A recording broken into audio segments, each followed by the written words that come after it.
Hi, I'm Christine, and I'm a board member of the Cashmere Goat Association. The Cashmere Goat Association is a non-for-profit organization with the goal of providing education about cashmere goats.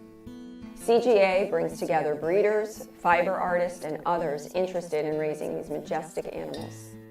The Cashmere Goat Association is dedicated to educating about all aspects of the cashmere goat, including its fiber, meat, pelts, horns, ability to serve as pack animals, and silver pasturing. The Cashmere Goat Association is a proud affiliate member of the American Goat Federation.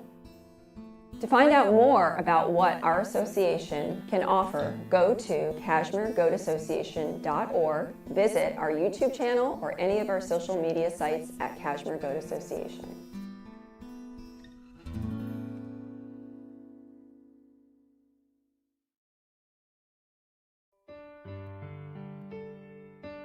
Clean Cashmere is growing the American cashmere industry by sourcing cashmere directly from our American farmers to create a natural, high-quality luxury fiber. By working directly with our cashmere herders, we created a beneficial relationship where we help farmers generate income from their herds while we get high-quality cashmere in return. This approach ensures our cashmere is traceable all the way to the deherring mill. We work to protect the planet through these partnerships and are committed to ethical and environmental standards, keeping a low carbon footprint, and all while enhancing American regenerative agricultural practices. 2 of our cashmere yarn lines are blended with other American-sourced farm fiber, creating a bespoke yarn. Visit us at cleancashmere.farm to learn more about our American fiber journey and the extraordinary luxury fibers we created. We are Clean Cashmere, growing the American cashmere industry one farm at a time.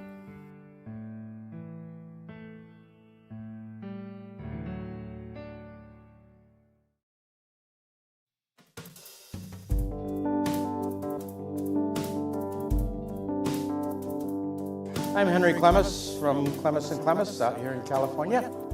Well, we have manufactured fiber arts products for over 50 years.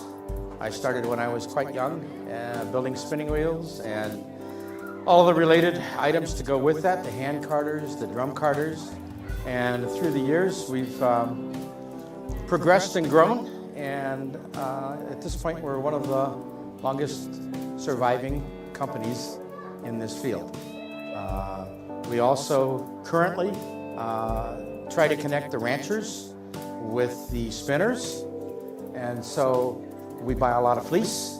We take that fleece and clean it and pick it, repackage it, and ship it around the world so that someone from Florida gets a chance to try something coming out of Alaska, or somebody from California can have something from Maine, or even into Europe and down in New Zealand and Australia. We ship everywhere.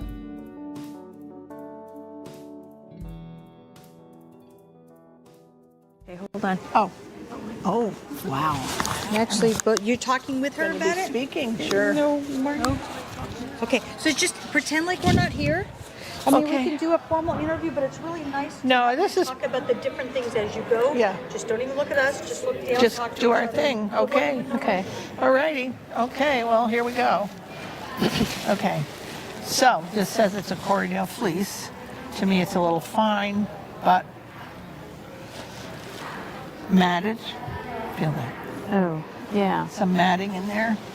Oh, Uh-oh. dirty, very dirty. Dirty. Very dirty.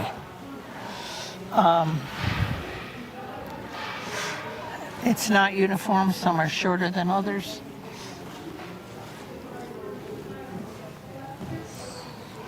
And one more check to see how tough it is, and it is nice. But for the density, we'd have uniformity, a 3. Density would be a 3. The handle is very nice. See, there goes something. Handle is a 3. Crimp is a 2. There's a lot of change in here. Length is a 3. And the weight is probably a 3. So this is a red.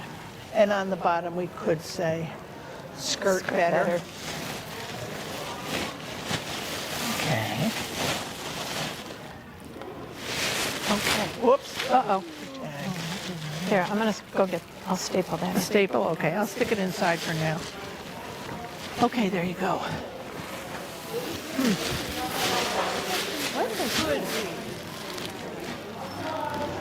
A Gulf Coast native again. Wow, there's a lot of those. Okay, already I see a little something there. It's not too bad, really. It's really not dirt, it's lanolin that's just built up. So we'll take a couple of pieces here.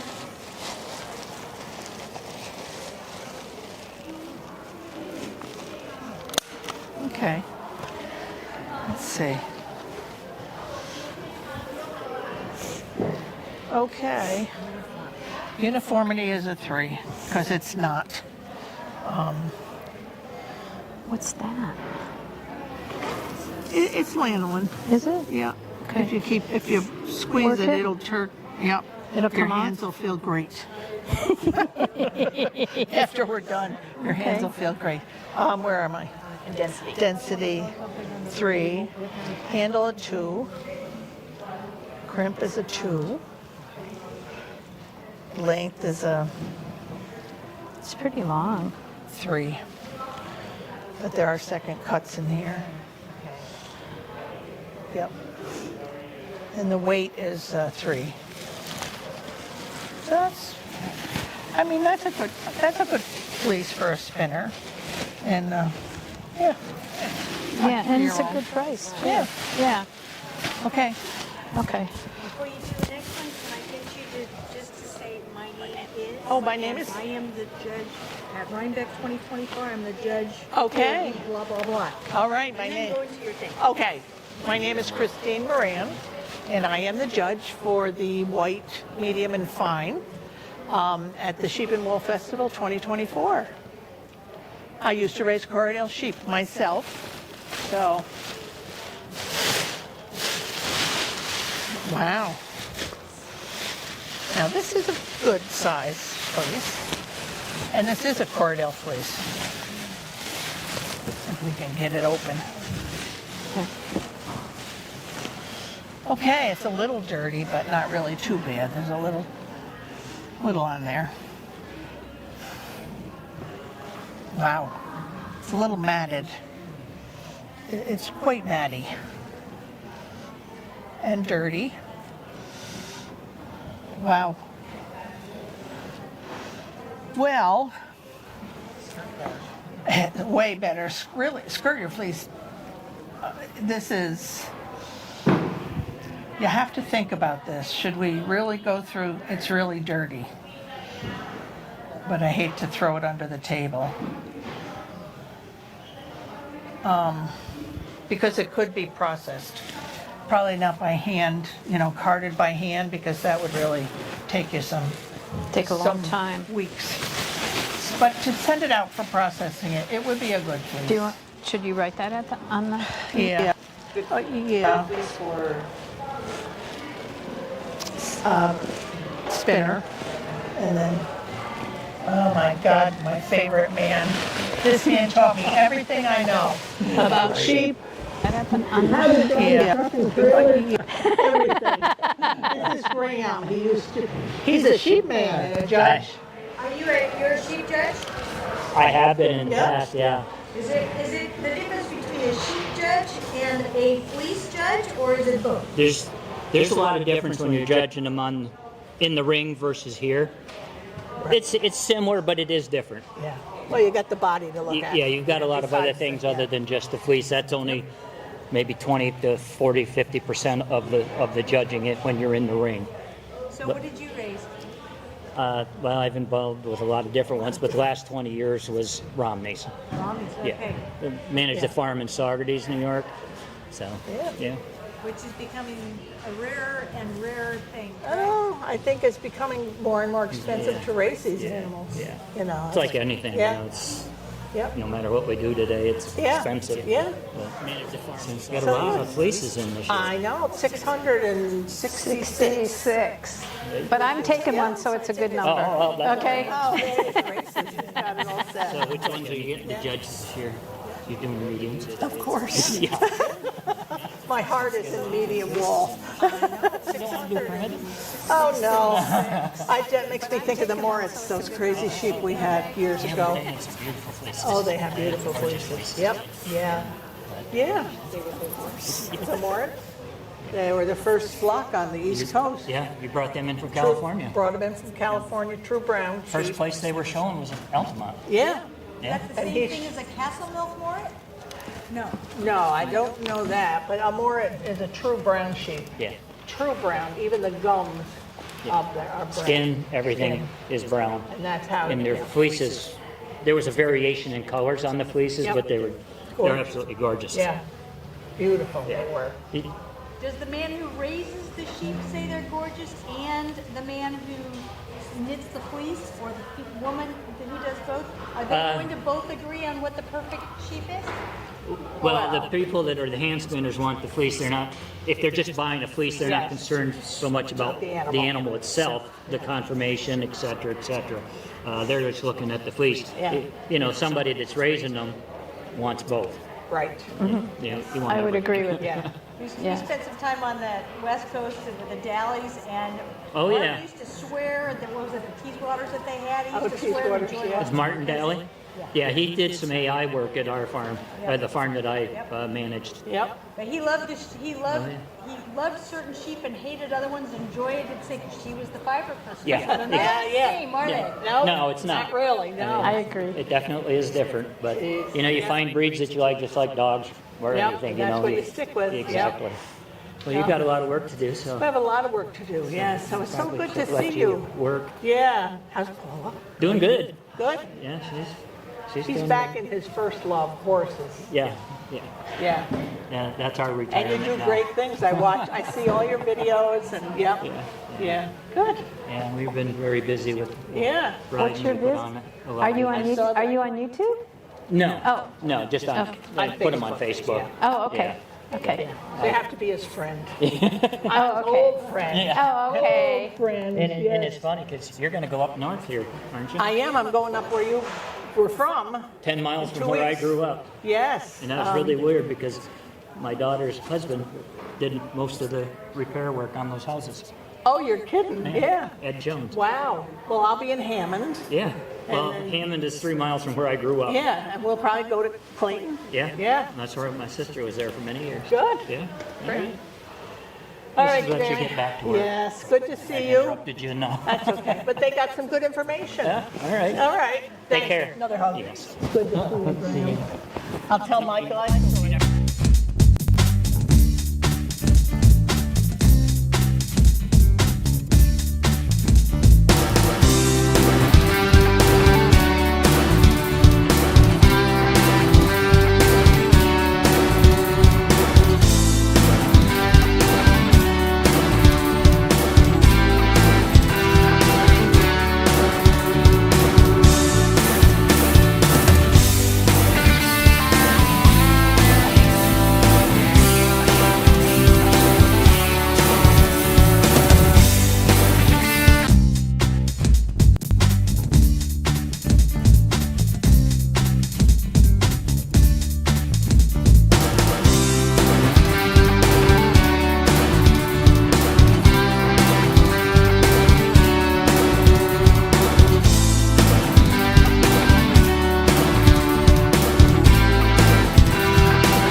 Hi, I'm Christine, and I'm a board member of the Cashmere Goat Association.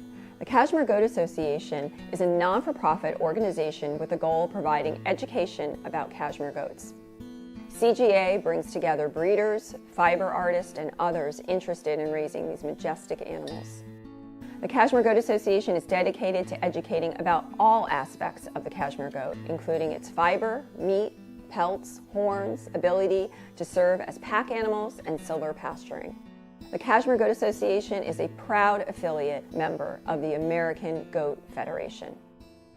To find out more about what our association can offer, go to cashmeregoatassociation.org, visit our YouTube channel or any of our social media sites at Cashmere Goat Association. Thank you. One more.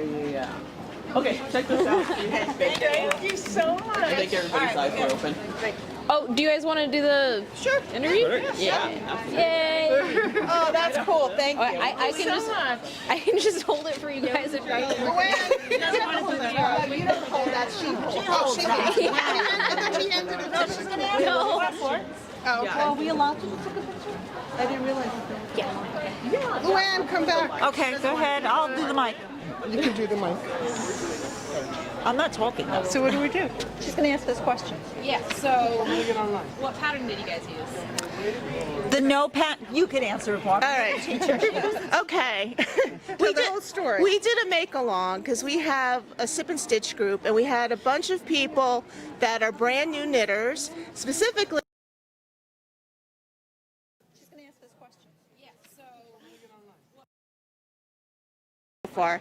And the No Need to Panic sweater by Casapinka is the perfect sweater to use to learn how to knit a sweater for the very first time. First sweater. It was designed specifically to teach people how to make a sweater so that they don't panic doing it. So we did. It's wonderful. So we all did different colors, different yarns, and you can see how you can make them long sleeve, short sleeve, but everybody did a great job on the designs on the top. you guys have different stitches. So it's really nice. You guys have different stitches on it. How did you guys navigate being? Well, no, it's Well, the same stitches pattern. this pattern itself is the same. Practicing. Like I used to practice before we met. We all met together as And it looks different on each yarn because different color, and you can't see it as much on the darker yarn, but it stands out on the other yarn. Right. Yeah. So what fiber did you guys use? Mine is a sueño by Haiku, so that was a wool and bamboo mix. I did Madeline Tosh Farm Twist, which is a superwash merino. I did Emma's yarn. It's superwash merino and nylon. I bought something on Amazon. And I use Test Designer yarn, and it's superwash merino. Nice. All right. You guys want to link any of your socials or? We don't have one for the group. The Sharon Show. Yes. Casapinka Sharon Show. So this is a way for Sharon. Yes. Hi, Sharon. Brownwood. Do they knit? Oh, she's the designer. She designed the pattern. Casapinka is the designer. The designer. And Sharon is also her employee who also designs. They look great. Thank you. Back look like. See? Yep. And you could do with or without the German short rows if you want it to be symmetrical so you can wear it front and back the same, or to raise it up in the back so it's more of a traditional. Cool. It's a very flexible pattern. Highly recommend it. And some of us modified the bottom and did an I-cord bind off. As opposed to traditional ribbing. I have another one I did with 3/4 sleeves and I-cord. It's I great. did short. Easy, wow. Yeah. So thank you so much. It was a lot of fun. Yes. And we have a great teachers. Great Yay. teachers. Thanks, everyone. Thank you. Okay. Thank you. Yeah. Okay, come here.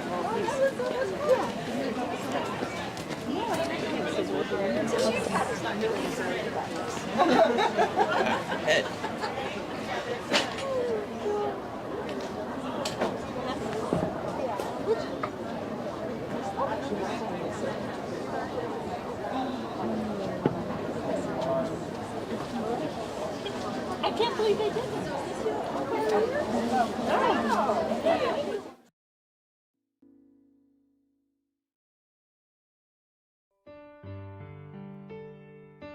Clean Cashmere is growing the American cashmere industry by sourcing cashmere directly from our American farmers to create a natural, high-quality luxury fiber. By working directly with our cashmere herders, we created a beneficial relationship where we help farmers generate income from their herds while we get high-quality cashmere in return. This approach ensures our cashmere is traceable all the way to the deherring mill. We work to protect the planet through these partnerships and are committed to ethical and environmental standards, keeping a low carbon footprint, and all while enhancing American regenerative agricultural practices. 2 of our cashmere yarn lines are blended with other American-sourced farm fiber, creating a bespoke yarn. Visit us at cleancashmere.farm to learn more about our American fiber journey and the extraordinary luxury fibers we created. We are Clean Cashmere, growing the American cashmere industry one farm at a time.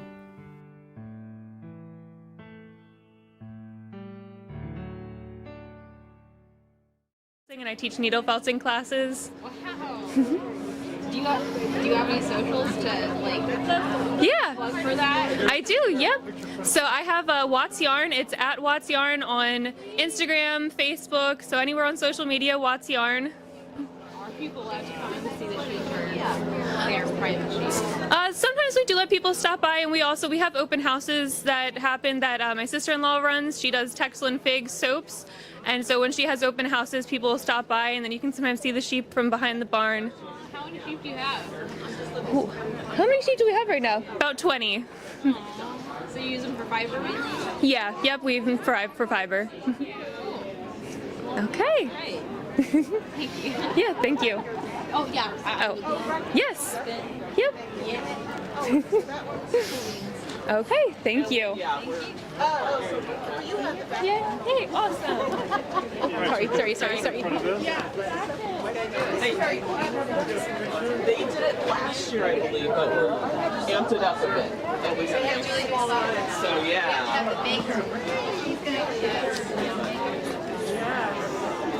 I love them.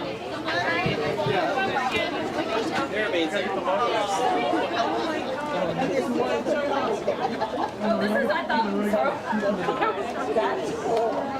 That's really cool. You gotta air it. Let's find a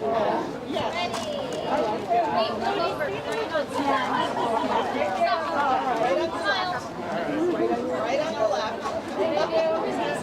All right, where are we off to? Patty and Diane, what's Julia, you guys are crazy for me.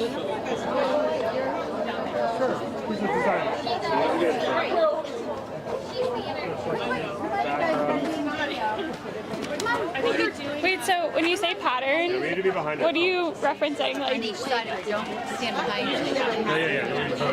Oh, yeah. And you made it, right? Well, yeah, I made the sweaters, yeah. Okay. But I use like a Ravelry pattern. Oh, nice. I don't remember the name of it, but. That, the fiber that you use, acrylic or whatever it is. And then if you want to plug yourself. Okay, cool. All right. So, did I say my name? All right, I'm Julia Luff, and I used a Ravelry pattern to make these sweaters for my family, 6 sweaters in total. It took me 7 months, and I used merino wool, and my social media is Julia Luff Fibers. Thanks. Hey, Julia, turn around. And here's everyone. And you made the hats too? Yeah, and the matching hats. Thank you. Thank you. Yay.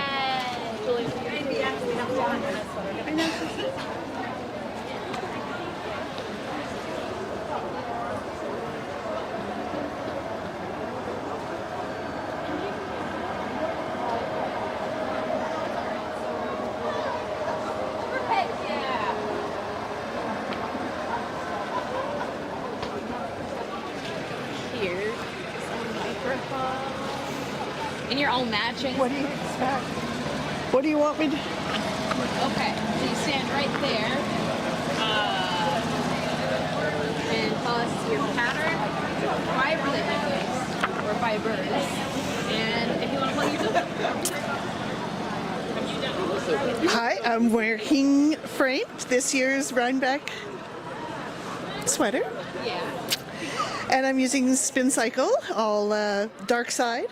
And I'm coming from Canada. It's my first time here. Yay! So yay! And hope everyone has a great time. Yeah, that, what was your pattern? Framed by Andrew Mowry. By Andrew Murray? Yes. How long did it take you to make it? About a month and a half. A month and a half, so you're a seasoned knitter. I do knit, yes. Yeah. Yes. Since 2017. Yeah. So there we go. Is that okay? Okay. Thank you. I'll turn around. Thanks. Yay! I am not a. No, you're great. You're great. And where is this all about? What? This is make it look wool and layers of wool. Yeah. So you're doing the whole thing? We're doing live stream. Okay. Love her.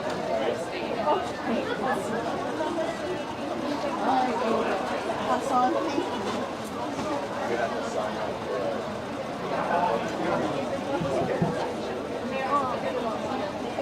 Oh, that's good.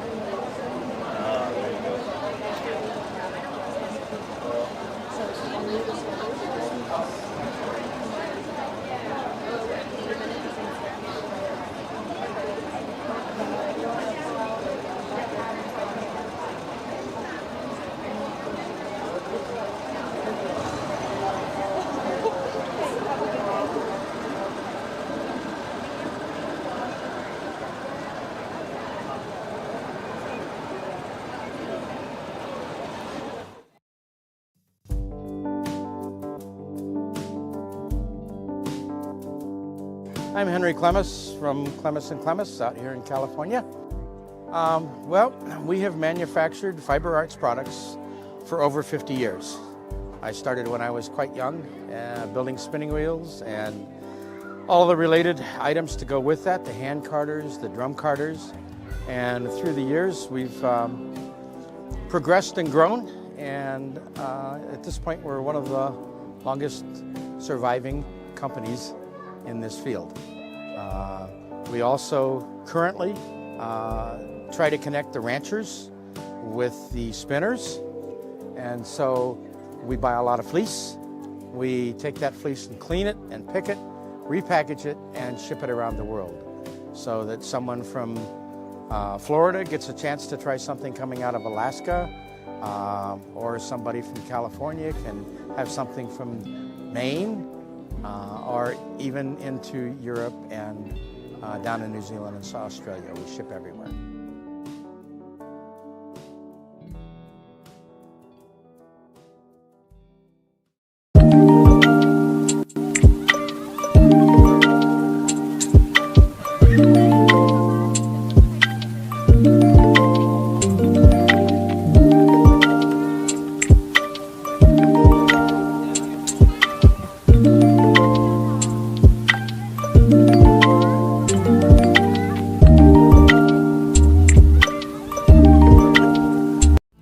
Make it until this summer and fall, but I was caught right away by the pattern on the back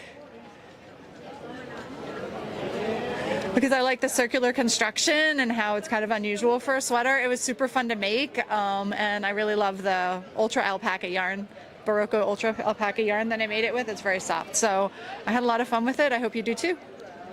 And how long did it take you to make it? Oh, how long did it take me to make it? Oh, it was actually really quick. So I think I started it, what did I say, May 1st, and then I finished it in September. I think maybe shortly after Labor Day. So for me, that's not that long. Yeah, that sounds that's much better than what I could do. So yeah, I only usually get like, sometimes I don't knit I don't knit every day, and sometimes it's only for half an hour. So I thought that it was pretty quick altogether. Yeah. Yeah. Perfect. All right. Thanks. Thank you. Awesome. Awesome. Oh, did you knit something? No. No. No, it's not a fence. I wasn't comfortable.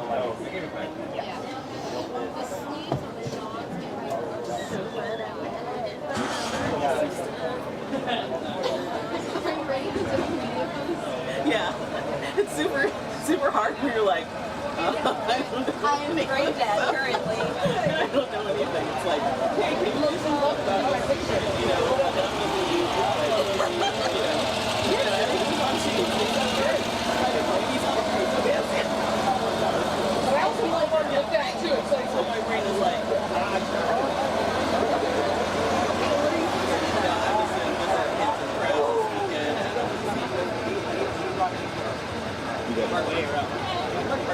yeah, get back to work. Don't be. Get out of here. You get out of here.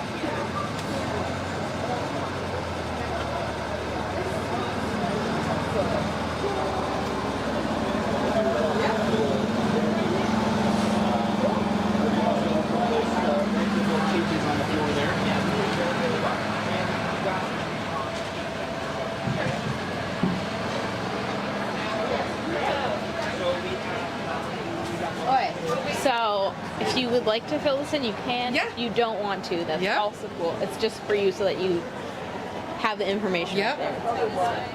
Oh, like for the interview part? Yeah. Oh, I know this by heart. Oh yeah. Okay. I thought it was for like a picture. Oh, no, you're good. Okay, so if you could just stand between those two tape lines, fantastic. Oh, here, sorry, I'm so sorry. So please tell us about the sweater. Well, I'm wearing Andrea Mowry's framed, the Rhinebeck sweater. I did the dyed in the wool Castaway by Spin Cycle, and then Sincere Sheep for the back as well as the collar and the cuff. You dyed the wool yourself? No, this is Spin Cycle, dyed in the wool. Yeah. Yeah. I am a dyer. I have my own herd of alpacas back in Washington State. So yeah. So that's why I chose this, because this is all naturally dyed, the yellow and the blue. Yeah. Did you, how many alpacas do you have? I have 26 alpacas and 2 Valais black-nosed sheep back in Washington State. Yeah. Are they like house sheep? Do they stay? They're very docile sheep. Yeah, I call them my pasture puppies. They hang out with the alpacas. Yeah. So do you sell your fiber? I do online and on the farm when I have farm events. Okay, Yeah. what's your farm? Old Homestead Alpacas in Walla Walla, Washington. Website that we can find here? OldHomesteadAlpacas.com. How long did it take you to make your sweater? I started it on Labor Day, so it was a very fast. I had to power through it so that I could be here. We left Washington on Wednesday. Yeah. When did you start knitting? I think I've been knitting for 7 years now. Yeah. Yeah. And what made you want to get alpacas? Ooh, that's a really long story. Let's just say I bought a farm and it came with some llamas, and then I eventually got some alpacas. You just had to get the alpacas. They were just supposed to be cute lawnmowers, and they were, but it took a lot of them to eat all of the pasture. 1 became 3, became 10, now we're up to 26, and I left my full-time job, and I'm a farmer now. Yeah. Cool. Yeah. Great. Yeah. Thank you. No. Thank you. Thank you. What is this? This is. You just tell us about your. Tell you about me. Yeah. Me sweater. There we go. Put it on the right here. Perfect. Thank you. My goodness. Here. And this is for you. Just have you stand where the tape is, please.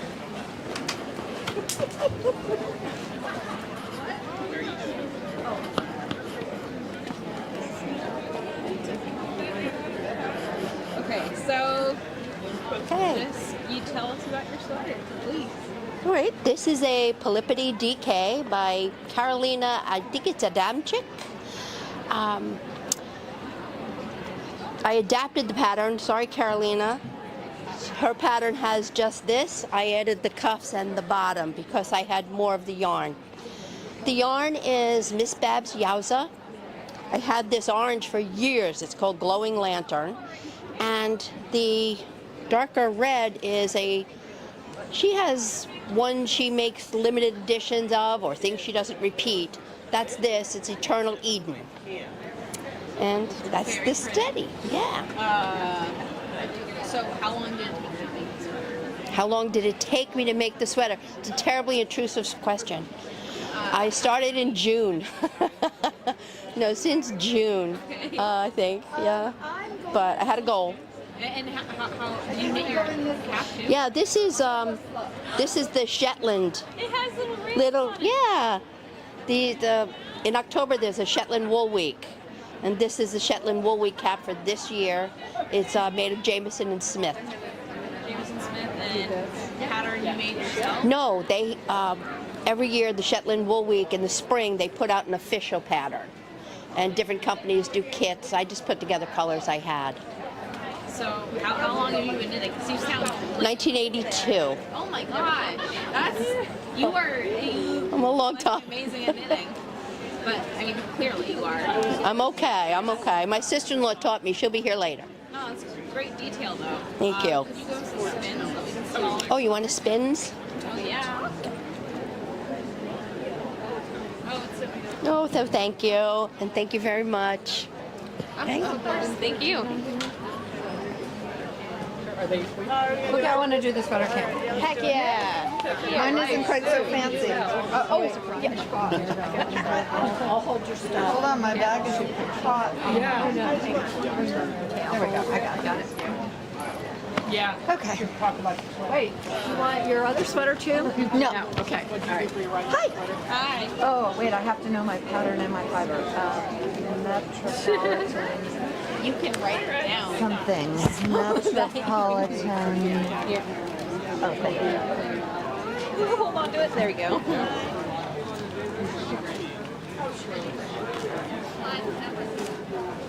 Metropolitan something. The fiber is.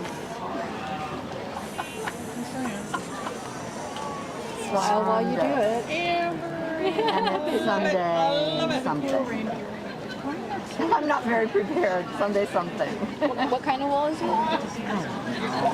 It's the kind I got online. Okay. I'm not very good. In Metropolitan. Let me do a little research and come back. Okay. I can find it, and I'll be better prepared. I promise. Oh, that's yours. Sorry about that. I'm ready for the camera. Oh, you guys are. I'll look it up. Here we go. I'm back. These people are going to be. Hello. Wait. Hold on. I'm going to drop the bags. Thanks. Oh, okay. Okay. Oh. Okay. So, love it if you guys send your pattern fiber. Sure. Okay. Madison Knitters Guild. Here we go. Hi, we made the Pretty Boxes sweater. We are with the Madison Knitters Guild, and those of us that came on the trip did the sweater. I made this out of Atlas yarn from Modern Daily Knits. Madeline Tosh all the way. And about 30 of us made this sweater. There, you only get 2 at a time. And Unique. I mean, there's like checkers and all that. It's gorgeous. A little of everything. And I am Yarn Lawyer, yarn_lawyer on Instagram. You don't want to follow me. No, I still want to know more. Yeah. Well, we're the oldest, biggest knitters guild in the United States, the Madison Knitters Guild. Fact check that. At least Patty Lyons said that at the meeting. She said there would be no fact checking today. I'll keep making up stories then. Okay. We're here for the fun. He cut us off. The camera's over. Than't you. Oh, wait, no, we still want to spin. Oh, okay. All right. Yeah, we want to see it. Oh, wait, more tornadoes. This is a performance. Thank you. Dance. Thank you very much. Dance. Thank you guys so much. So where do we find this online then? Yeah, so this is the Rhinebeck Sweater Cam. We're live Backyard Green Films is the who's running this. Oh, okay. Yeah. And it's live streaming now, but it's Okay, cool. Oh my God, that's awesome. Yay! What is it? Okay. Backyard Green Films. Got it. Awesome. All right. Thank you guys so much for that interview. That was so great. What do you want us to say? Your pattern, if you know who it's by, the fiber that you use. We know that it's Duquesne. We know that. No. It's merino. No. Okay. No. We hold it. Got it. Okay. Okay. Yeah, we want to give them a shout out. Right? Both, I mean the weight and the fiber. That's okay. Cool. Wait. And they had a guild. If you guys have a guild too, that's cool too. Or we're boring. You're not boring. We are. Okay, just cancel that. They look like leaves. Well, fallen leaf is the pattern. Okay, it's fallen and it's by Kyle Vay. Okay. You know all that? Oh. Or do you want to write it down? Yes, please. Okay. Are you doing it the opposite way? Fallen by Kyle Vay. What's the right side? I think this is the ribs showing or not the ribs showing? Not the ribs showing. Not the ribs. But we could turn it over and show it though. You know, we can VEY. flick it around. Okay, it's just wool. Okay. live, so all these things.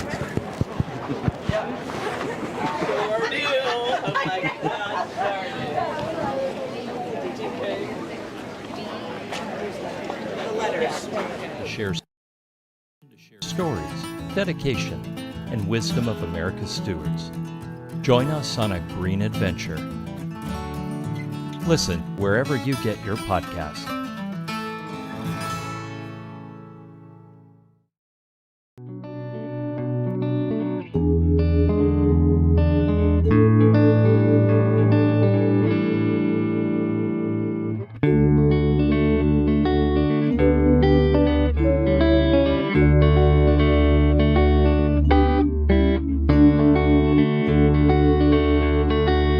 Sweater.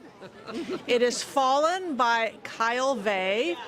We picked up the yarn last year and it took us all year to make. I started mine as soon as I got home and I finished it 2 days ago. But she also made another one in between. Right. And this has also been bits and drabs over the course of most of the year. Mine is way bigger than theirs because of our different knitting styles. Okay, so even though we all did the same pattern. what is the different knitting style? Just that I knit looser, so mine ended up being quite a bit bigger than the rest of theirs. Got it, but it's the same Pattern. It's all the same wool, same It's pattern. the same here. It's the same wool, pattern, same pattern. wool. Okay, did you, so the weight is DK? Correct. And The weight of the wool is DK. and It's a merino. It's a merino wool. fantastic. Did you guys dye it yourself? No, We did not. we just No, that's each how chose the- a different color. The wool Do came. you guys remember which booth? You guys It's in this area. It's in this area. Yes. Not this now. Okay. It is. Down that aisle over there, the outside aisle. 26, barn 26 maybe. I think it's more between Between barn Between 26 and 28. It's okay. Barn 26 and 28. Got it. I love it. Yay. Thank you. Let's love Leaves have fallen. Perfect. All right. Thank you guys so much. Yeah. All right. Yeah. Don't show yours off. You want to show it off? All right.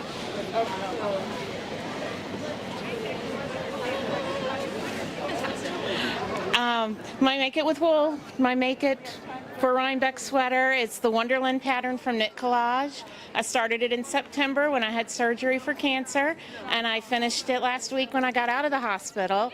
It's merino wool that is hand spun from Knit Collage, and you can find me on socials at Altamont Designs on Instagram. Okay, great. So it took you A month. Actually, I was in the hospital a total of 18 days, and I knit it the whole time I was in the hospital. Oh my gosh. So yeah, Well, about 18 days of all-day knitting. Nothing else to do. And my hat is Malabrego, but I forget the pattern. Malabrego yarn. It's a bulky weight. It was the Rasta Malabrego yarn. And is it, what kind of wool is it? It's a merino wool. And the pom-pom on top? It was a faux fur pom-pom that I found when I found the yarn in my local yarn store, Center of the Yarniverse in Ashland, Virginia. Thank you. And, oh wait, in your mittens? I did not make these. These are just warm.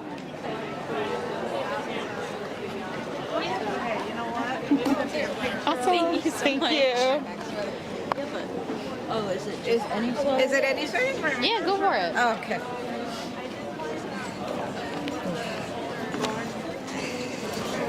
Do you want me to put it off the ground? Oh, okay.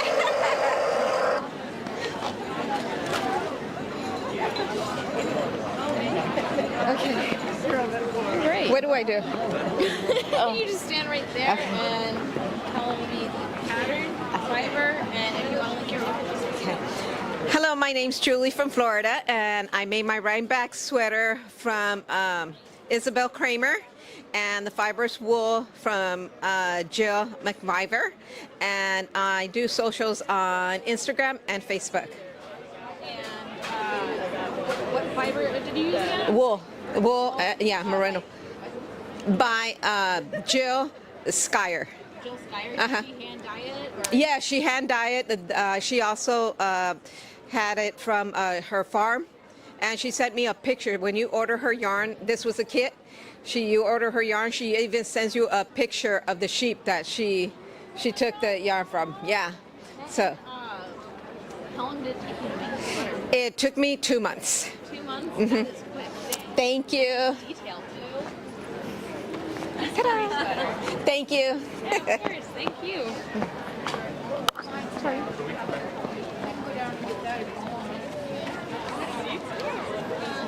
Do you guys want to tell us about your sweater? What are we doing? What is it? You just tell us the pattern, fiber, and if you want to link your socials for. Should we do that? Okay. Wait, yeah. Do you want me to hold anything? Do I need to? I guess I don't need to write it down. I send If you guys know it, then yeah. Yeah. Okay. Oh, yeah, you two do it because y'all are the podcast people. Oh, God. Do you guys have a podcast? Yeah. Ew. It's very fresh. Oh wait, we need to actually say things. Yeah. Oh, okay. Yeah. Hi, I'm Kate. Hi. And we're wearing the Weekender. I used Corey Worsted from LBA. Same exact thing, and it's the Weekender crew. We're both wearing the Weekender crew. And I'm also wearing the Traveler Shawl by Andrea Mowry, made out of my hand spun. So yeah. Awesome. So you hand spun it yourself? Yeah, I did. Yeah, but my Instagram is @FarberFiber, and Mine is at Over the Next Row Knits, and our podcast is the Knit and Sip podcast. Yeah. What do you? How long did it take you guys to make these sweaters? A couple weeks, I think, for me. Yeah. A couple of weeks. Yeah, 3 weeks. This, maybe like 2.5 weeks. Not the spinning part. The spinning part was a little bit longer, but yeah. Yeah. What do you discuss? What do you guys discuss in your podcast? Just patterns and what we've bought, and we're gonna do some like beginner tutorial videos. So part of what I do with my yarn shop, I own a yarn shop, is that I teach a lot of knitting, and I try to pick actually interesting beginner patterns. So I call it the 12 months of beginner knitting, and feature some of those patterns and some tips and tricks for beginners on those, so that people aren't just making dishcloths all the time. Yeah. It's okay. We can just start knitting like pot holders or something. Yeah. But, no, It's way more fun to knit interesting things as a beginner. Yeah. How do you source your yarn for your yarns? Right, so a lot of the reason I'm here right now is to do research and meet different people, different vendors. So I like to make sure that I like everything that I'm stocking, that I've actually knit with it and not just fill space. And so I look into, the companies and like their ethics, and, that they're socially responsible, and that I like working with what they produce, and so I try to get to actually know the people I'm sourcing from, and then have a curated selection of yarns. And we love knitting for Olive. That's one of our favorites, and so I have that at the store. They're out of Denmark. Mm-hmm. Yeah. So that's just an example. A spin. Okay. I'll let you spin, and then I'll spin.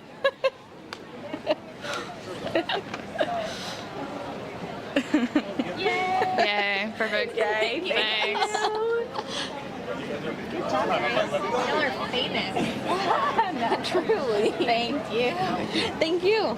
It was great to meet you guys. Great to meet you guys too. Oh, and by the way, sorry, wait. Oh.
In a sense, it's like having an artist with a palette of colors. You want all those colors available to you on your palette to paint a picture.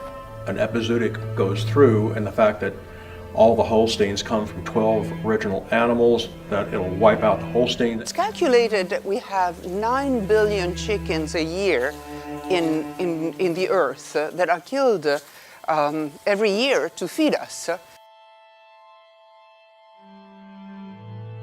The characters are much more defined than the improved breeds. They've bred out of them all the character to put them into a box stall or into a cage or into a farrowing crate. But today, a chicken has white feathers. It stands around. A turkey is white feathered. It stands around and waits for the day that it's slaughtered.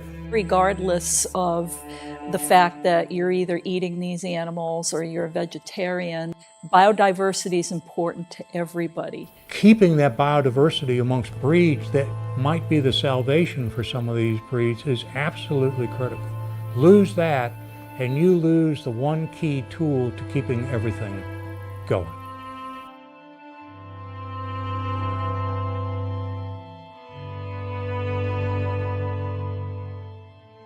I think it's important, unique breeds of animals, all different kinds of animals. A smaller needle, but I was kind of pressed for time and just needed to get it done.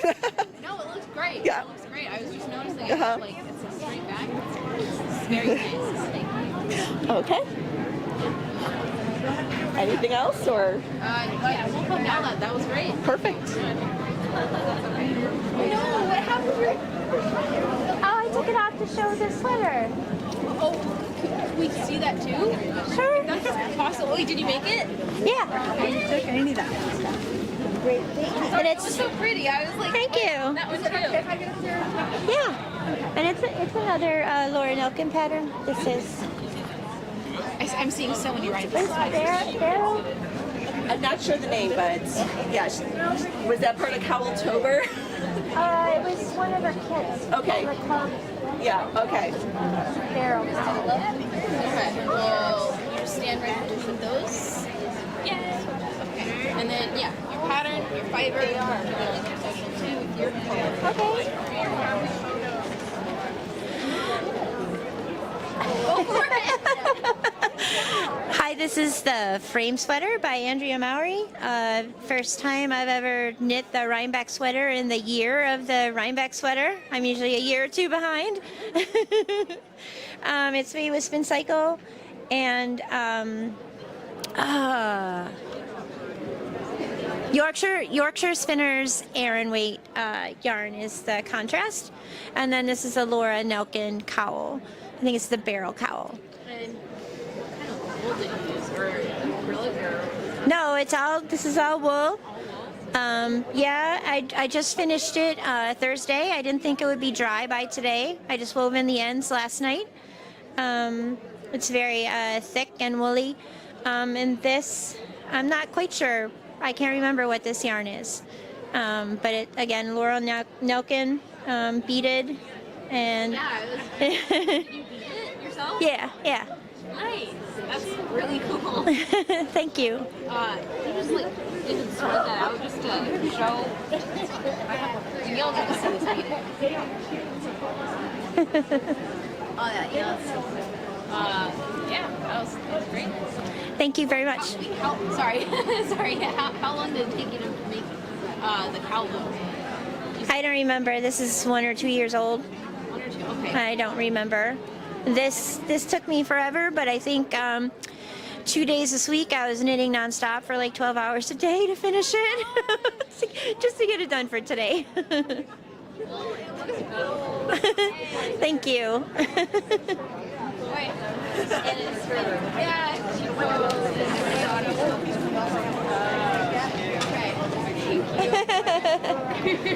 Thank you. Of course. I felt really silly. Yeah, of course. I don't know where the line is. Definitely. Judy. These two as well. Where's your line? You don't have an official line? Okay, all right. Okay, we all set. Wait, were you guys? She just wants her picture. Oh, okay. Go for it. I don't know what we're doing. You gonna say what it is? Yes. Slide.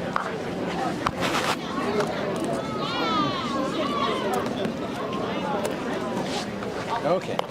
Do you need me as well? Sorry. Yeah, of course. Here. You're telling them what it is. All right. Okay. Okay. All right. Okay. Okay. I'm wearing the Ingrid sweater made out of old wool, a strand of old wool and a strand of Knitting for Olive silk mohair, and I'm on Instagram.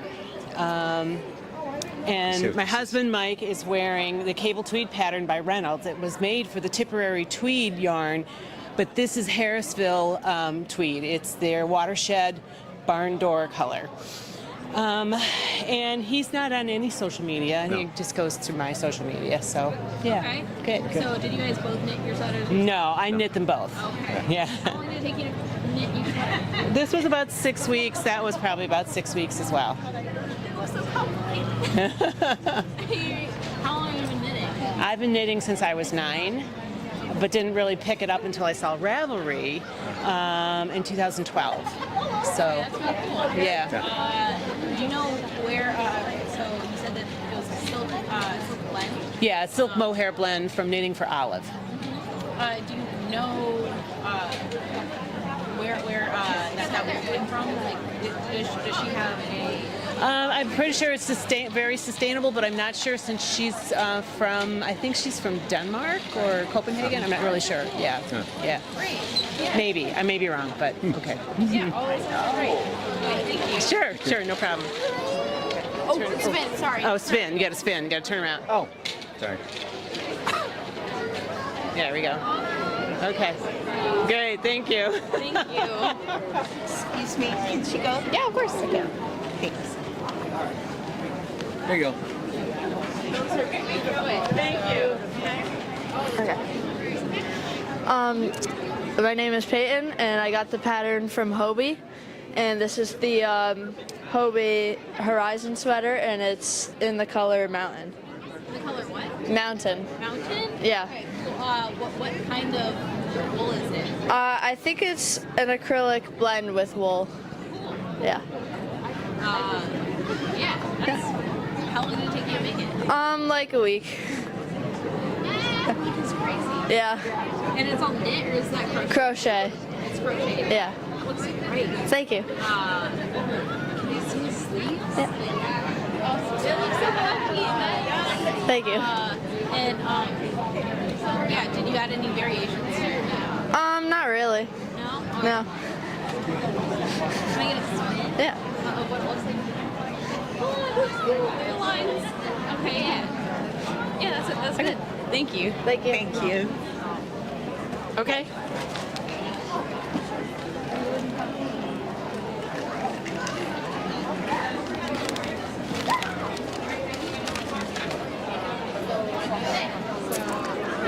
Hi, my name is Sharon. I'm wearing Artichoke French, which is by Laura Nelkin, which is also in the Rhinebeck sweater book. The fiber was Briar Rose, bought at one of our previous Rhinebeck outings, and it was supposed to be made by a whole big group of us that were going to come last year. We all had different reasons for not being able to come, and so just saved over the sweater for this year. What was the name of the group? Oh, it's just a group from my hometown, Buffalo, New York, that traveled together to Rhinebeck on odd years, and we fell apart last year, but a couple of us, 2 of us are here with our Artichoke French sweaters. Nice. And so the fiber that you use is merino? I believe so. Yeah, Okay, yes. And you said it was white. Briar Rose, who unfortunately they're not here this year with a promise they'll be back in 2025. Unfortunately, their fantastic dyer, Chris, is ill, and so we'll all pray for her. Thank you. Oh.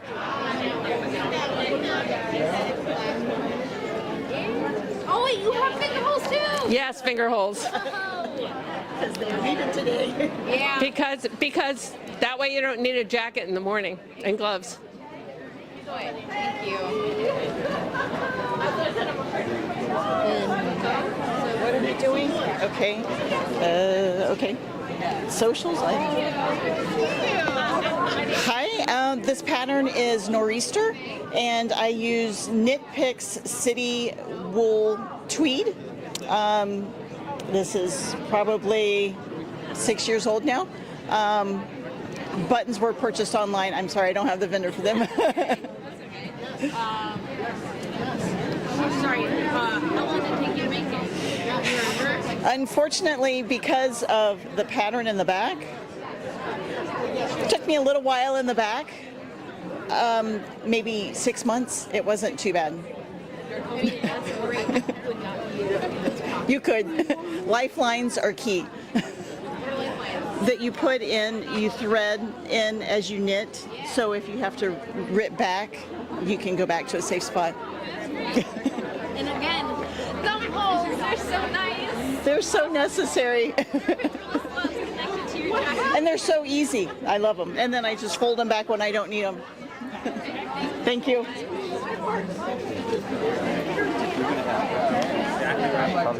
Oh, that's great. Thank you.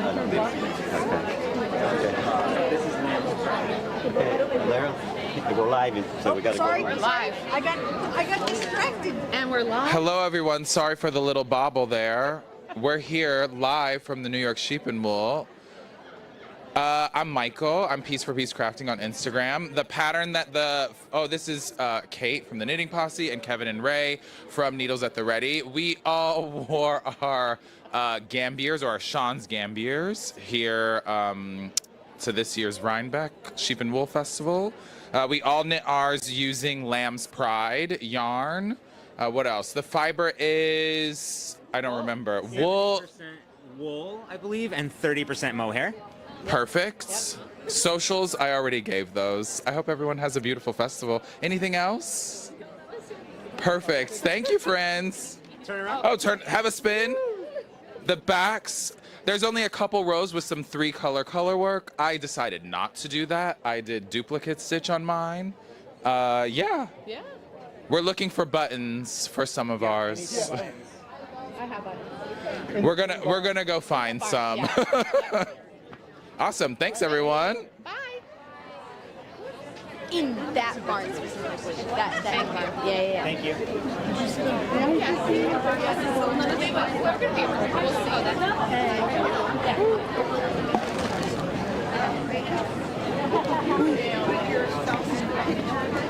Hi, I'm Jessie. I'm from the Jessie's Designs Knitting podcast on YouTube, and I'm also the designer and the maker behind Jessie's Designs. This is my daughter Annie.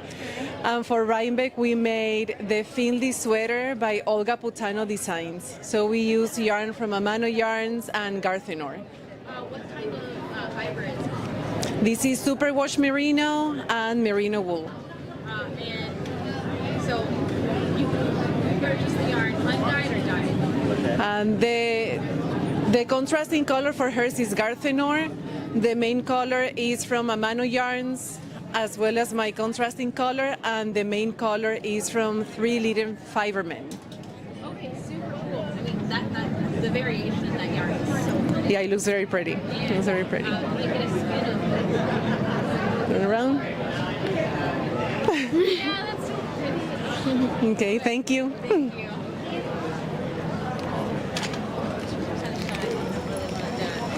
I didn't make it just for this.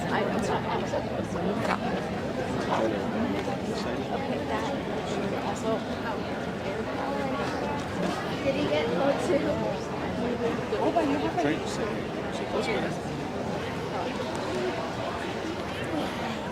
There you go. And I'm not here. I'm just their voice. Just Okay. look up there. Please. Your pattern, your fiber, and if you're on yourself. Okay. Hi, I'm wearing my one of my designs from my book that just got published last month. So I'm pretty excited. It's called the Yesterday Shawl. And I used 100% wool yarn from Lion Brand Yarn. It's their new local grown line. And I'm on Instagram and YouTube from Whistle and Wool. Sorry, what? Oh, sorry. And I'm Whistle and Wool. Whistle and wool? Whistle and Wool. Whistle and wool. Like, So you made the pattern yourself? I did. I made the pattern myself. It's from, I just had my book published last month. So, but I do crochet and knitwear design. So I thought it'd be fun to wear it today. So it's crocheted and knit? This one's just crochet. Yeah. Yeah. Cool. So it's just crochet. So How long did it take you to make it? it actually only took me a few hours. So in my a few hours. Like in my book, everything can be made in a day because I thought that'd be fun.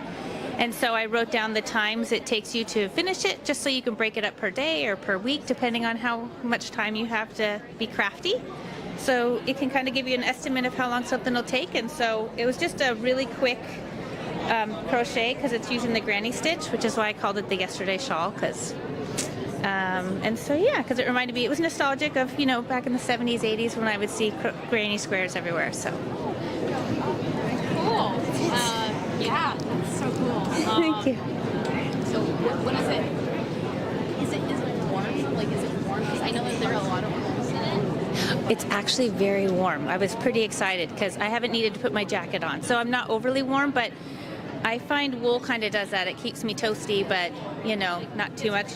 And it's airy, but I don't know if it's because it's the dense double crochet stitch within it and the wrap, but I've been nice and warm, so. Okay, great. All the patterns in your book, they're from beginner to...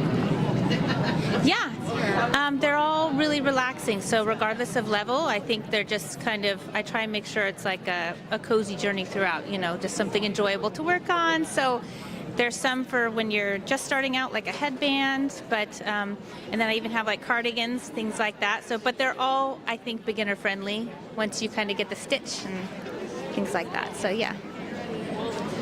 Thank you. Thank you. Oh, sure. Yeah, that's a really cool one. Thank you. Thank you. Sorry, I kept looking at you the whole time. You're fine, you're good. We have seahorses. Thank you. Oh, and you have socks too? I do have socks. Yay. So your pattern, your fiber, and if you want to link yourself. Okay. So my pattern is Under the Sea by Annalisa Filippi. My yarn I got from Plymouth Harbor Knits, my local yarn store in Plymouth, Massachusetts. It's the blue is the Rowan and the colorful is Malabrigo. My socials are Hannah C 3000 if anyone would like to follow. And my socks, I got this from a kit. I cannot remember who the kit is from. A kit on Etsy for a scrappy socks. Yeah, it's a kit for scrappy socks. So yeah. And what kind of fiber do you use for? You said, I think you said the name, but like what kind of wool is it? I don't know what kind of wool it is. It took me about 2 months to make this. Yep. For color. I did. Yep. I made it from March to about April, between March and April. Yeah. Okay. Thank you. Okay. Yeah. Yeah. Great. Thank you.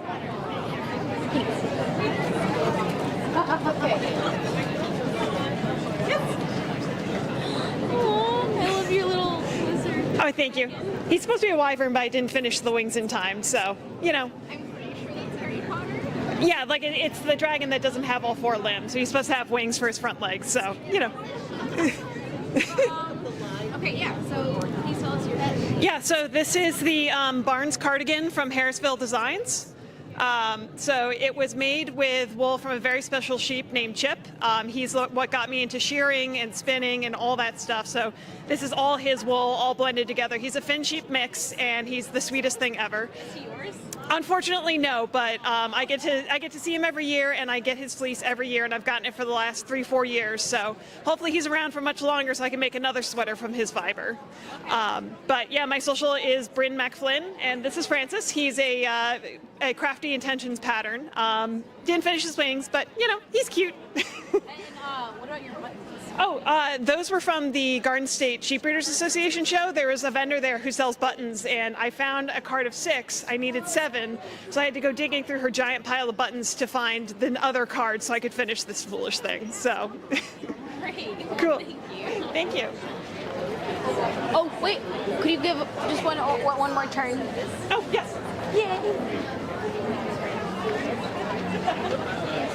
Thank you. Hi. I'm so sorry. I know because I was tapping and smiling, you couldn't really hear me. So there you go. I just want to give you a sticker. I'm passing up the great. Thank you. By the way,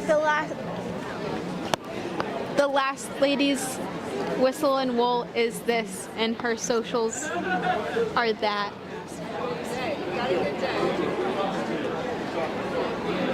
Yay! I say sorry. Or so we don't have it. Right, do you know our business cards? Thank you, Emily. And in the box. To make it look full.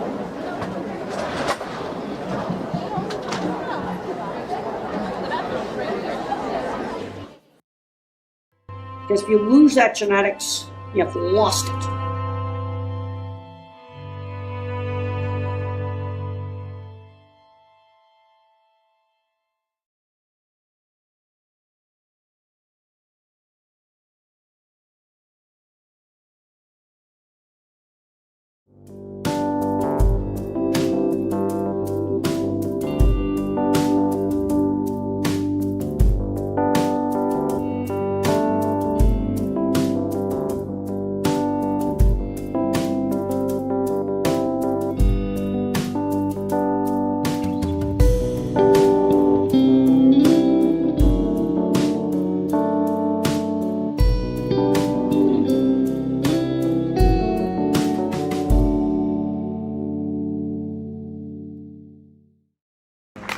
Interviewed here for their live stream. Hold on a second.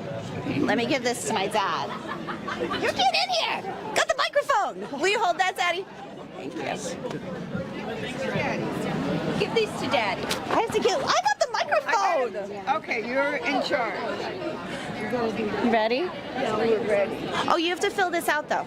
Do you want us to write it? Or you would? Yeah. Just if you know it, Oh, then yeah. If you don't know it, then Your jacket. I mean, your bag. Thank you, darling. If you Shouldn't even, Okay. Shouldn't even her sweater. She went off already. She left. Okay. The pattern. Hand designed. Hand designed from an old Norwegian pattern that my grandmother sent to Norway when I was 13 to give me give me, her granddaughter, a Norwegian sweater. So I took that sweater and took the pattern and made the sweater. So you made the pattern? Yeah. Nice. Is there a place to find the pattern? No. It's a family secret. Nice. It's a Viking secret. A Viking secret? A Viking secret, man. That's cool. Wait, that's it? Did you need us in the microphone? Wait, yeah. Hello, welcome to the Sheep and Wool Festival. I'm Hannah. I do not know how to knit, but I do not either. these are the knitting grannies. Hello, I'm a knitting granny. I'm a knitting granny. Two. She's younger than me. And there's one more sweater floating around, but we couldn't get her. And Oh, tell her about the sweater. Oh, okay. This sweater was made for me when I was 13 years old. My grandmother sent to Norway and had it made for me because I was at my full growth. And so I've always had the sweater, even though now I'm 77 years old. I still have the sweater in perfect condition. And I took that sweater and made it into this sweater. That you see modeled here. Jesus. But with a turtleneck. Yeah, it was originally a boat neck. I made it into a mock turtle. And do you have any other questions? what fiber did you guys use? What fiber? Wool. We used wool. It was made in USA. It was sport weight. And I don't remember anything else. From the Yarn Barn in Lawrence, Kansas. Oh yeah, shout out to the Yarn Barn. Yes, the Yarn Barn, the best yarn store in our nation. That was good, Mom. That was good. All right. Well, How long did it take you to make all? a long time. Oh, she It was made like- those two. I made these two. Well, I made 4. She made 4. These are just 2 of them. She's my sister. That's why we have a little sibling rivalry. Yeah. Yeah. Yeah. It takes about 6 weeks. 6 weeks.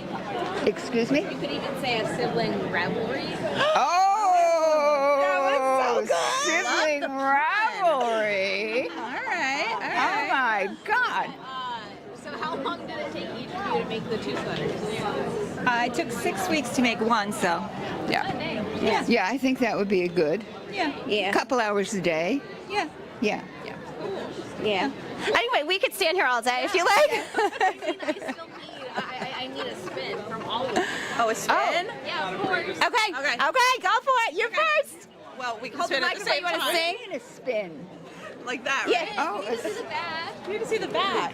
Beautiful. Oh, nice. You're up, I hope. I'm dizzy. Very good. Very good. That was very Thank good. you. Yeah, they're all so pretty. Thank you guys. Thanks, you guys. That was really fun. Sorry to just you're like good. take all your time. Can we do ours? Yeah, of course. Then we can have. All right. Hi, this is from Cocktails at the Coop, and this is supposed to mirror the design for Rhinebeck for this year.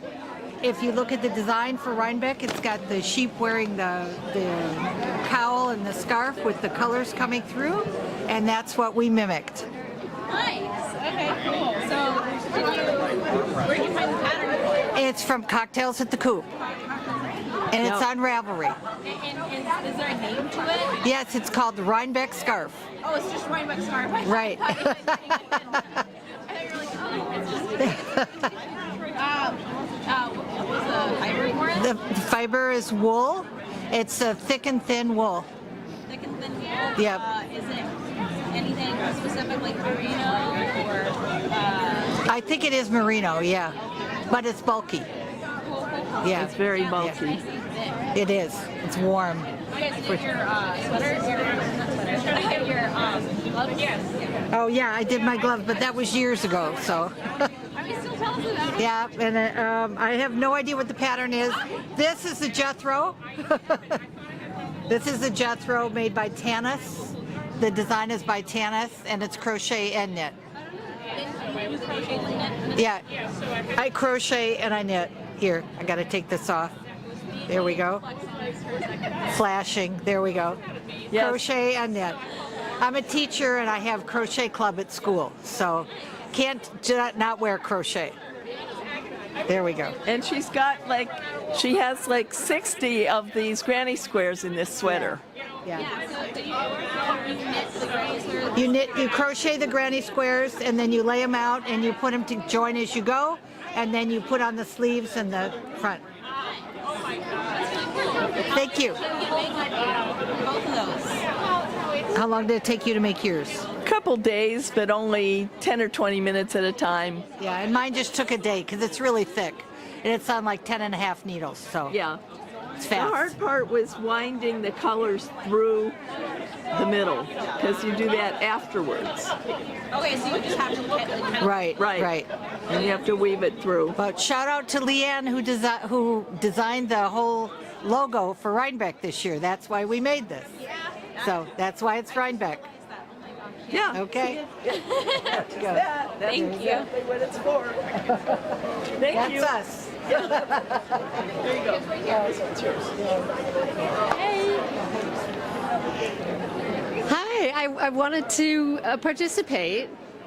Hi, I wanted to participate for a couple of reasons, because the hat and the sweater are big firsts. This is the first sweater I ever made for myself. And I did it as a knit along with my San Diego knitters group. I'm half the year in New York, love New York in the fall, half the year in San Diego. It is the largest knitting guild in the country, the San Diego North County Knitters. We're about 300 people, and we did a knit along, and so we all made this sweater.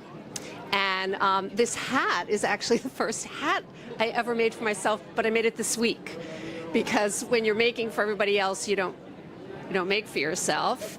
And this was made from a kit brought back by a dear friend from Iceland. She's not a knitter, but she knew I was, and she said, I'm going to get her something for her birthday, and I wanted to finish it to wear for today. And to show her, right? And to show her. Yeah, and a shout out to my San Diego knitters gals, and thank them for their great encouragement for knitting. No, please. How long did it take you to make this sweater? This sweater took us about 4 or 6 weeks. In other words, we would meet and we would learn the next piece, the skills. We would do the front, the back, the arms. It's a lot of cabling, but it's done on a fairly big needle, so it goes a little bit quicker than some of the finer things. I mean, these cables were done on a 6. I think this was like an 11, so it goes faster. But it's just really nice to do a project with a group of people, and I know you'll see a lot of people wearing the same things for that reason. Yeah. What fiber do you use? They're both wool. This is a Baracco, which is very easy to get, and this is, again, this was from Iceland, so I don't even know. She came with a pattern, and she came with the ball of yarn, and that was that. So where did you get the yarn for that? In San Diego, it was done through the knitting store. The woman who owned the store, she has since closed the store, but the group still meets. She supplied the yarn and gave great instruction. Great. Cool. Well, thanks so much. Thank you. Oh, another turn. Pardon? I love the drama. That's perfect. Thank you. What's the where is this on social? Oh, thank you. Here, I'll get a picture of this later.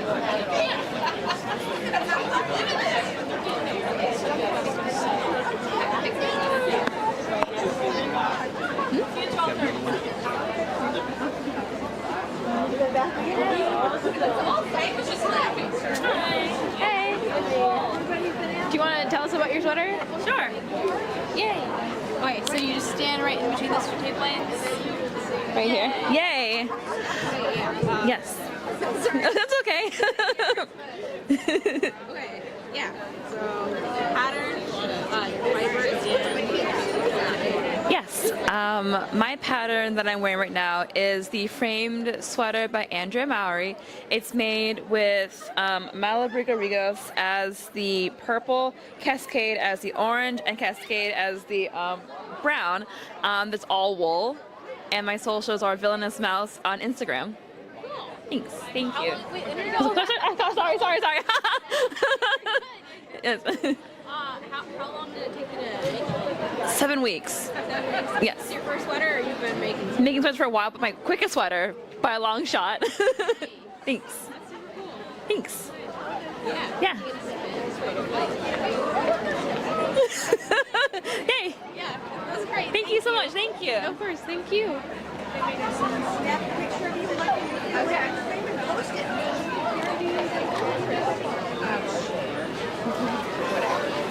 It's oh wait, and this is shady enough that you can show that it's lights up in blacklit. See? You brought your black Oh light. hell yeah! Look at that. Dang. When I go to a rave, I'm going to bring a sweater. Oh, exactly. That's the whole. This is my rave sweater. Perfect. Okay. So wait, just talk about whatever or. Yeah, your pattern, your fiber, and if you want to look yourself. Okay. Hey everyone. This is the heirloom quilted cardigan by Katrin Seeberger. It is done in a variety of yarns. So this is Farmer's Daughter fibers, and the neon glow in the dark bits or glow in UV are from Bonna Yarns, who's based in England. And my socials are Corey Knits and Lifts. Corey with a K. Do you lift? Oh yeah. Let's go. I lift heavy. Let's go. Okay. Awesome. How long did it take you to knit the sweater? So, like a year. I had to go away because I haven't even finished weaving in all the ends, so. But I just got the ones that like aren't hanging, you know, so it looks like it's finished, right? That's the point. It does. It's realistic. So it was just an on and off kind of thing, or? Yeah. Oh, cool. Yeah. Yeah, it's beautiful. Thank you. Thank you so much. Yay. It's like, oh, I get to talk about my work? That's so exciting. Absolutely. And be a nerd with my blacklight? Heck yeah. I love it. It's like, I spent a year on this. I'm going to go all in. Please do. Right out in front. Pass this.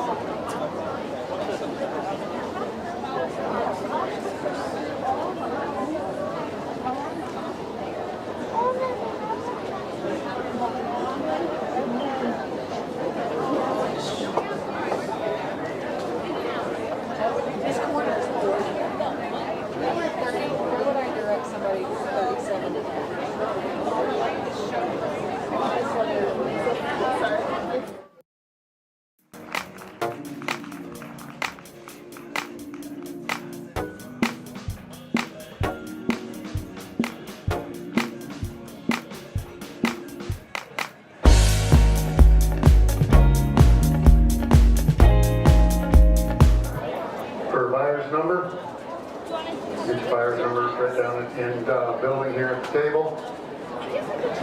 And we start at 11 o'clock.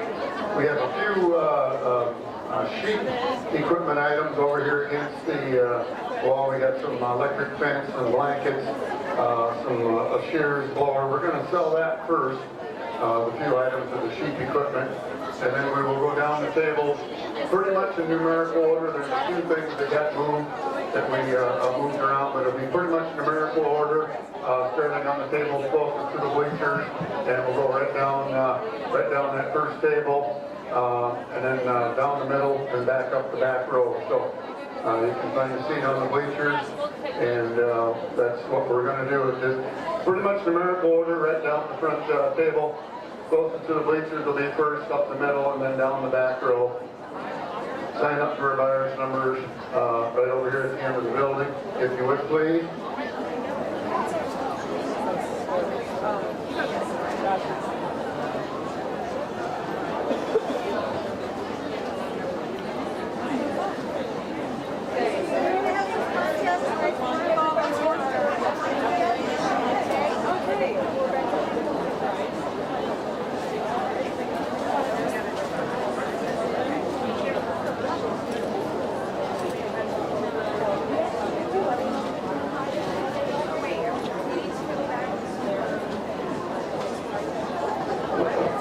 The auction.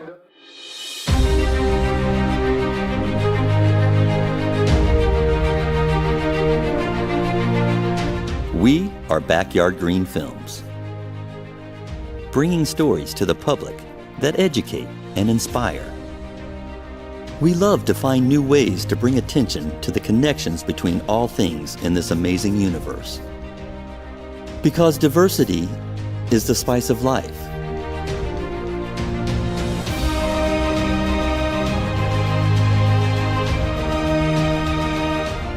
And it's our differences that make us stronger.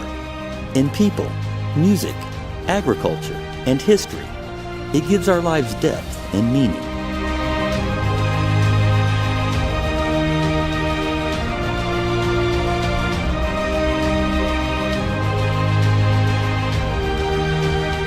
Backyard Green Films. We make films that make a difference.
I know, that's what I'm trying to do.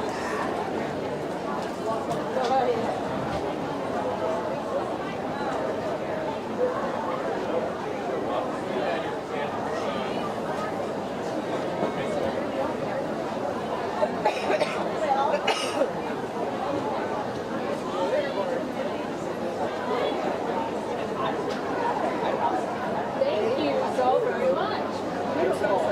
Beautiful work.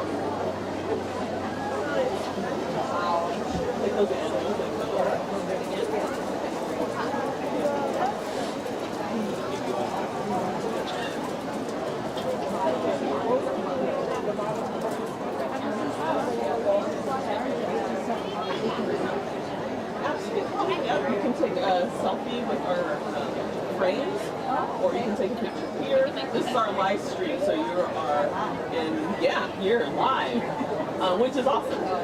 So yeah, whatever you want to do.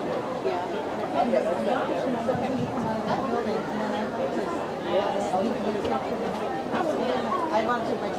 Oh, we gotta go inside. Candy.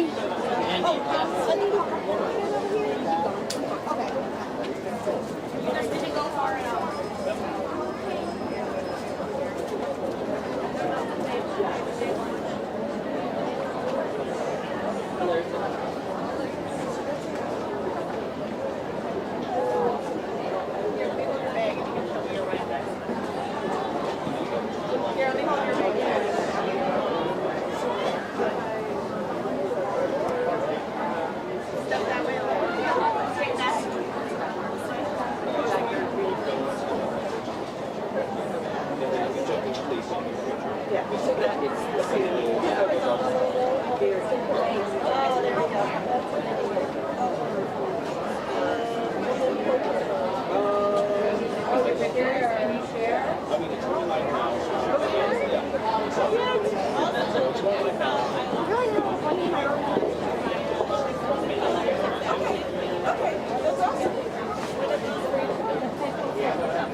Great.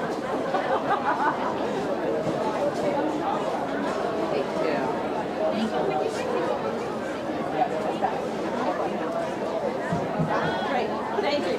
So much better now. Thank you so much.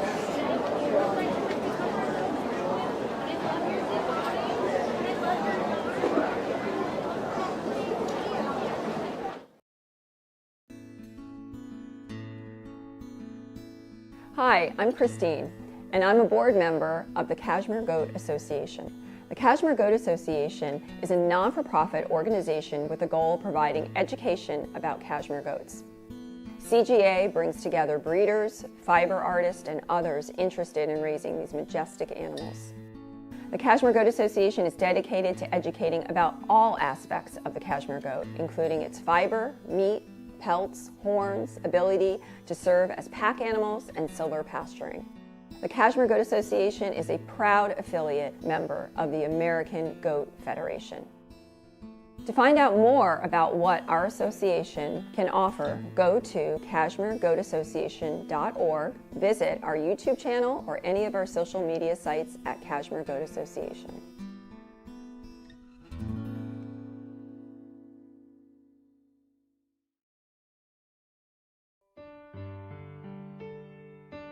Clean Cashmere is growing the American cashmere industry by sourcing cashmere directly from our American farmers to create a natural, high-quality luxury fiber. By working directly with our cashmere herders, we created a beneficial relationship where we help farmers generate income from their herds while we get high-quality cashmere in return. This approach ensures our cashmere is traceable all the way to the deherring mill.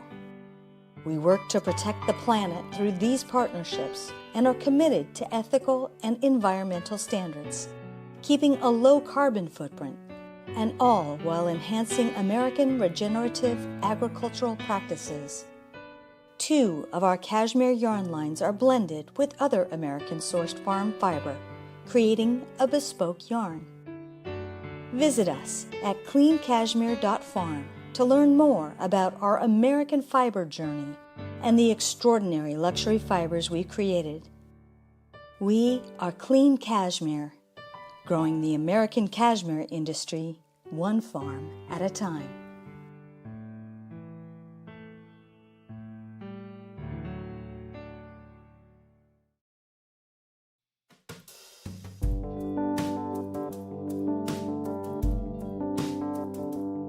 I'm Henry Clemis from Clemis & Clemis out here in California. Well, we have manufactured fiber arts products for over 50 years.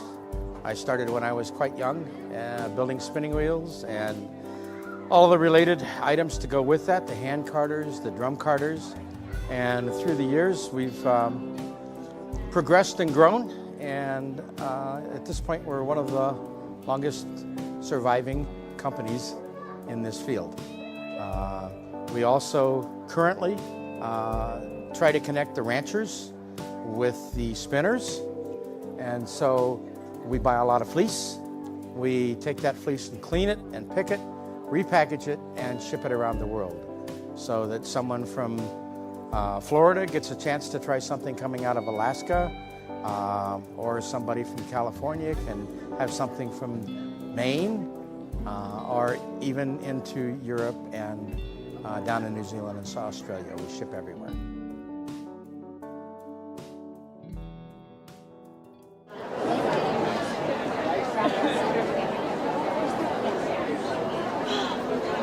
Yeah, I do. I have information about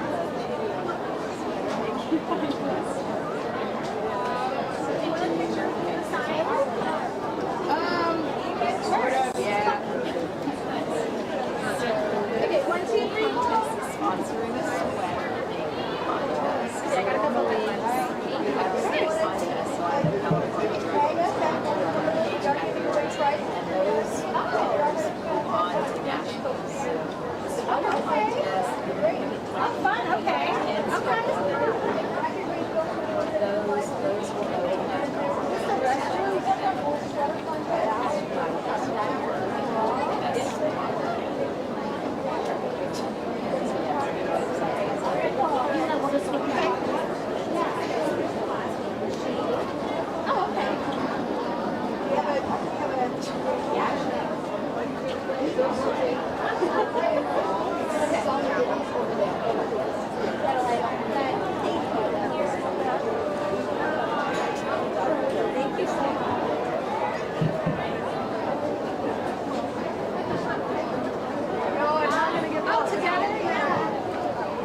So am I going to have lunch whenever, or is there a certain time for that? No, you can grab some lunch, and also in that booth right there, 28, see where it says the 4H on it? Yeah. We have a hospitality table, so there's snacks and drinks and everything to help yourself with that. Okay, 28? Yeah. All right, thanks.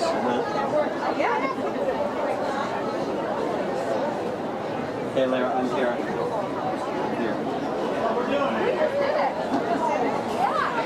Okay, hold on. Wait. Are we going? All right, ladies. Tell me about this. Julie, go ahead. Donna. The pattern is called Polina by Teddy Lutzek. Yeah, Teddy. Yeah.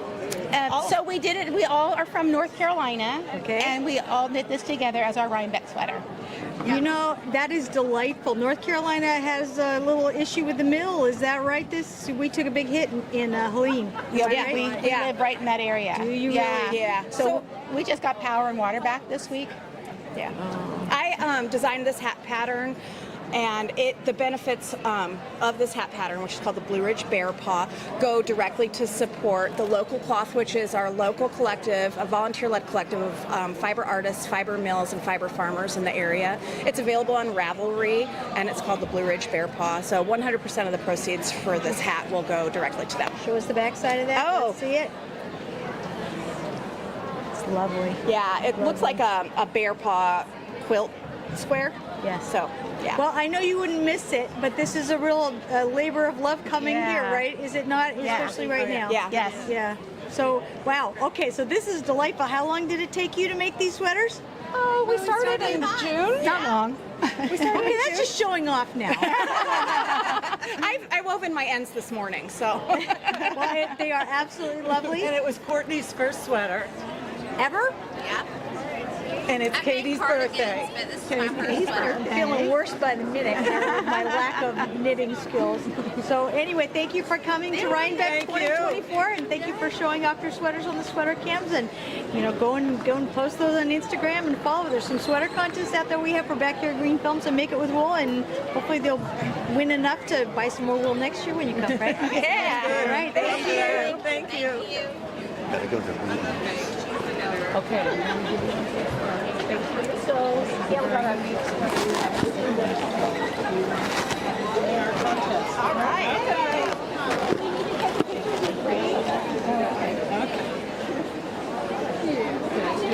Just right. We all get in there? Yep. No, I'm going to put a few of these in each one. Okay. Oh, awesome.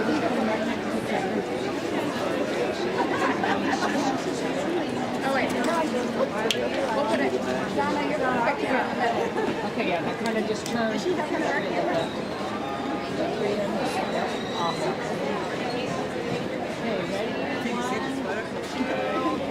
ready? One, two, three. Perfect. Thank you. Yes. Okay, thank you.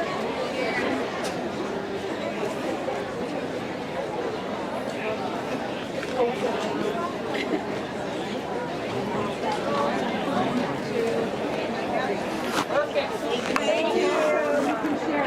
Beautiful work. So you really want to look into the contest? Thank you. We'll do it.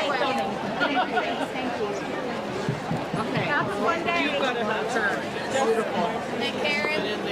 Okay, hold on. That was awesome. Oh, the Polina. We have a Polina in our yarn too. I love this. Boy, you really went. We're Mitchell Wool Company. Yeah, we're farms in Spain, and then we partner with small farms across the. Oh, are you a hugger? Yeah. Sorry, am I screwing up your audio? No. You went all in with the three colors in a row. Right here, I was like, what? Yeah, why are you doing it? I don't know. I mean, it's fabulous. You did it again down here.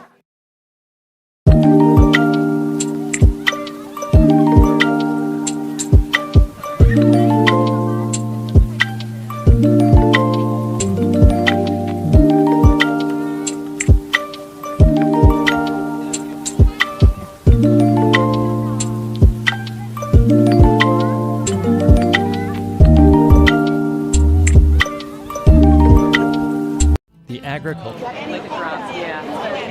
I'm going to follow you. Do it right now. I didn't actually. I got them in London at Liberty, but I do so my clothes. So I figured if you just get a pair of vintage jeans and you open this seam, then you can do it.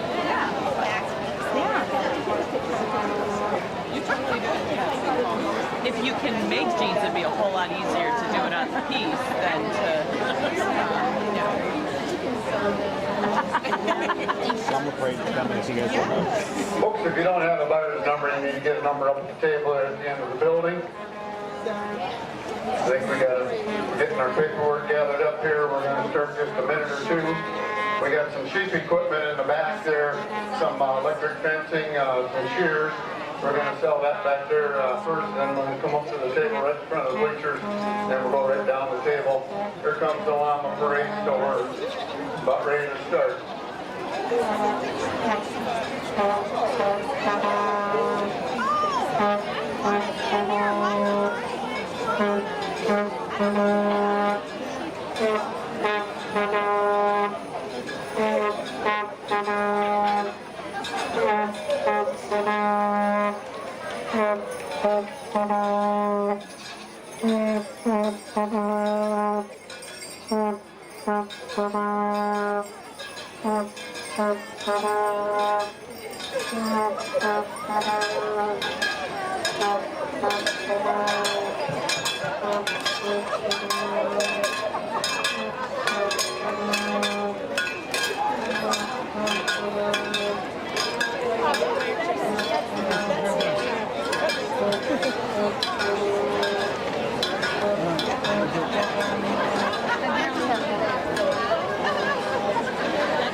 Again, folks, please get a buyer's number over at the table.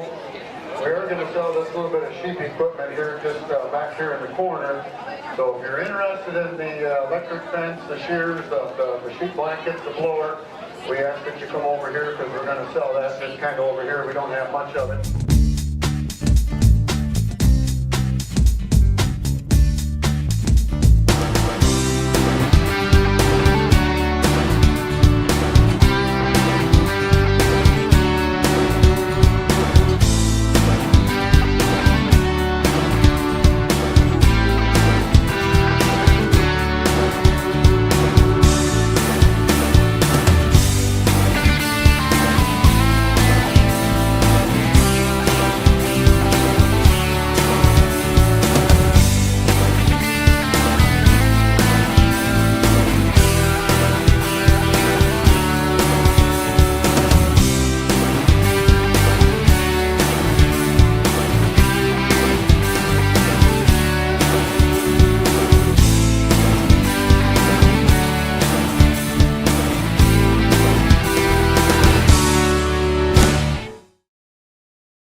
Hi, I'm Christine, and I'm a board member of the Kashmir Goat Association.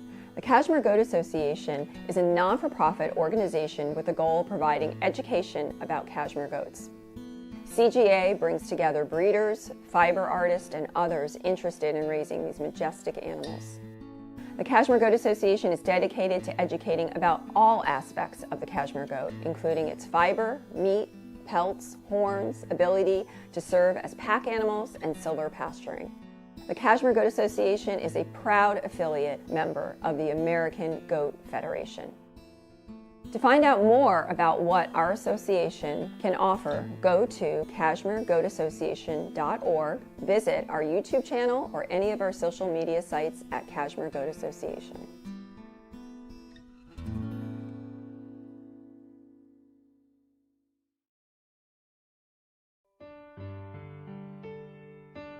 Clean Cashmere is growing the American cashmere industry by sourcing cashmere directly from our American farmers to create a natural, high-quality luxury fiber. By working directly with our cashmere herders, we created a beneficial relationship where we help farmers generate income from their herds while we get high-quality cashmere in return. This approach ensures our cashmere is traceable all the way to the deherring mill.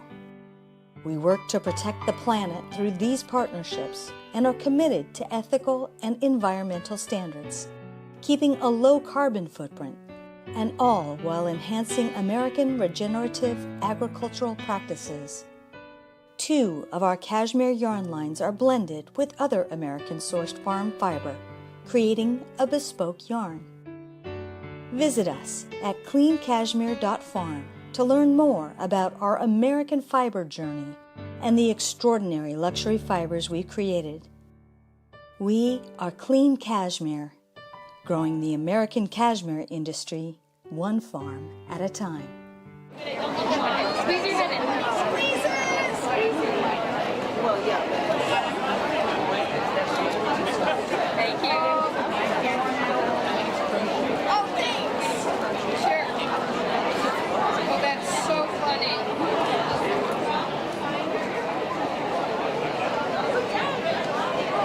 All right. Thank you. Thanks. Whoops. Right over Steve. All right, folks, Bruce is getting his paperwork lined up, so if you're interested in this little bit of sheep stuff, we ask you to come over here in the corner. We got some electric fence, some blankets. We'll sell this right here kind of in the corner, then we'll go over to the bleachers. So if you're interested in the fiber stuff, we'll be over there to sell that. You can stay right in the bleachers. So you need to sign up for a buyer's number here at the table. If you come in after we started, or if you're looking around and not sure if you want something, you can sign up for a buyer's number after we get started here and stuff. Plenty of time to get a buyer's number. You need to settle up across the street over here at the wool room. You need to go over there. They'll take cash, credit card, check. And that's where you settle up, where you pay. This llama parade again? Oh, it's the goats. The goat parade. Okay, what else do we need to say, Bruce? We good? We're good to go. Okay, we're going to sell electric fence here. This is lot 191. Got the chargers, the fence. How much was it? That was, how much fence was in there? Remember? Each roll is 165 feet. You're buying the whole lot. You're buying the chargers, the whole lot, electric fence. Everything. You're buying the whole lot right there. You get one, anybody get 200. 200. Anybody get 2. Anybody get 200 out of it. 2. Anybody get 200 out of it. Give 100. $100 on the electric fence lot. Anybody give $100. Anybody get 100 out of it. No one buying. Anybody get 100. 100 out of it. Anybody get 50. 75. 50. Anybody get 75. Anybody get 50. Anybody get 75. Anybody get 50. Anybody get 75. 75. Anybody get 50. Anybody get 75. Anybody get 100. And 100 out of it. 1 quarter. 1 quarter. 1 now. 1 quarter. Anybody get 1 quarter. 125.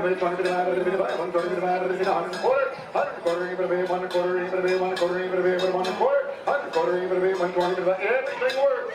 Everything works. 1 quarter, 125, 1 quarter.